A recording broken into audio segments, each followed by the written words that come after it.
Hey everyone, welcome back to America in Mind, where your voice still matters. And every episode asks the question, is this what we want for America? The media was once the guardian of truth. But today, too many networks seem more interested in headlines than honesty. They spew their own narratives over truth. President Trump stops a global war before it begins, strikes Iran's nuclear sites, and calls for a ceasefire with Israel. And what does CNN and MSNBC do? They downplay the mission, cast doubt, undermine peace. Not because it wasn't real, but because they didn't like who delivered it.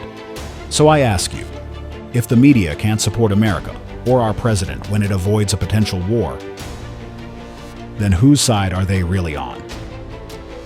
Welcome to America in Mind, where we don't chase clicks, we chase truth.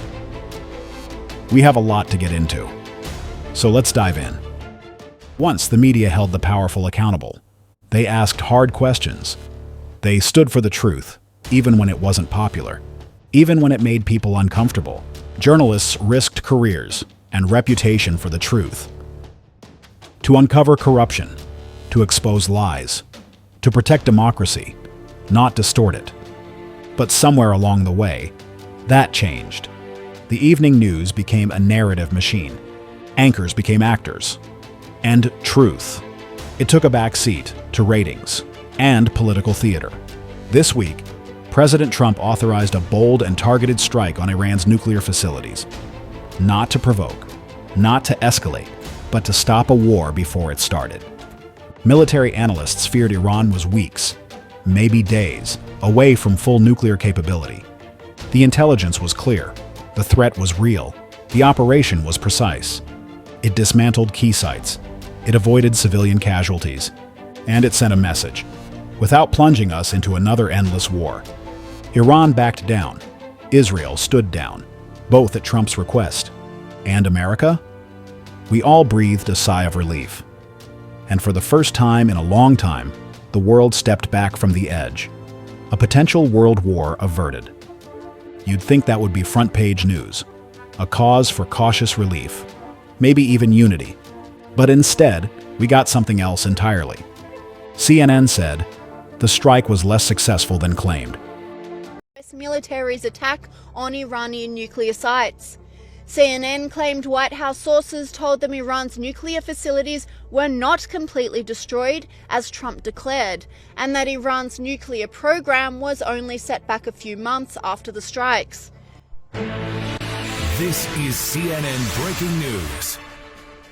We have major breaking news into CNN. 3 sources tell CNN that according to an early U.S. intelligence assessment, the U.S. military strikes on 3 of Iran's nuclear facilities last weekend did not destroy the core components of the country's nuclear program and likely only set it back a few months. That's right. So this is an assessment that actually is out from the Defense Intelligence Agency. That is the Pentagon's intelligence arm. And it was based on a battle damage assessment conducted by U.S. CENTCOM after the strikes, according to one of the sources. Donald Trump was not happy with CNN's undermining of him or the U.S. military who executed the attack, calling them losers. That place is demolished. The B-2 pilots did their job. They did it better than anybody could even imagine. They hit late in the evening. It was dark with no moon, and they hit that target with every one of those things, and that place is gone. But when I see CNN all night long, they're trying to say, well, maybe it wasn't really as demolished as we thought. It was demolished. You take a look at the pinpricks, and you see that place is gone. And I will say, I think CNN ought to apologize to the pilots of the B-2s. I think that MSNBC ought to apologize.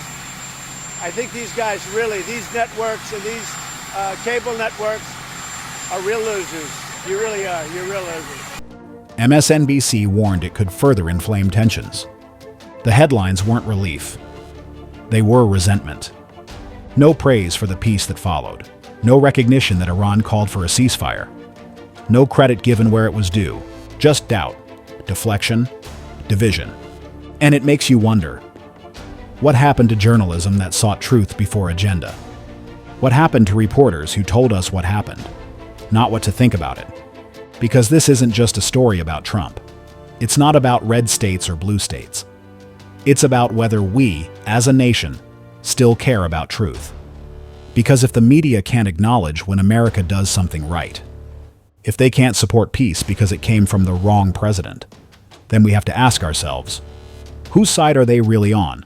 Are they for America, for truth, for peace, or are they so consumed with their own ideology that they'd rather see a nation torn apart than see a political opponent succeed?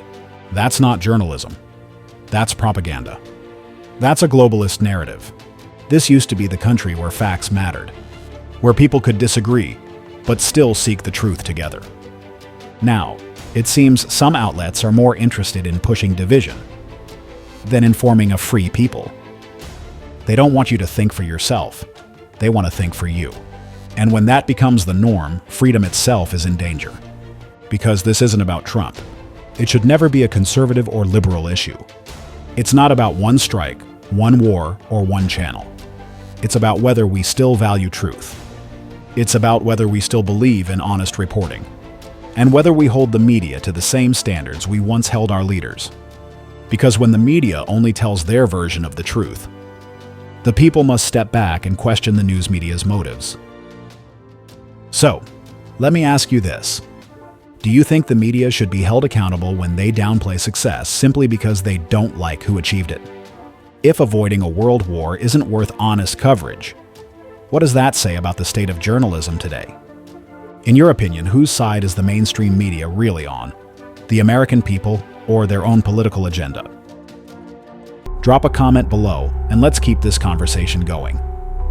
If you're someone who believes truth still matters and that America is worth thinking about, then like, share, and subscribe. This is America in Mind. Stay grounded, stay vigilant, stay informed, and mostly, stay free.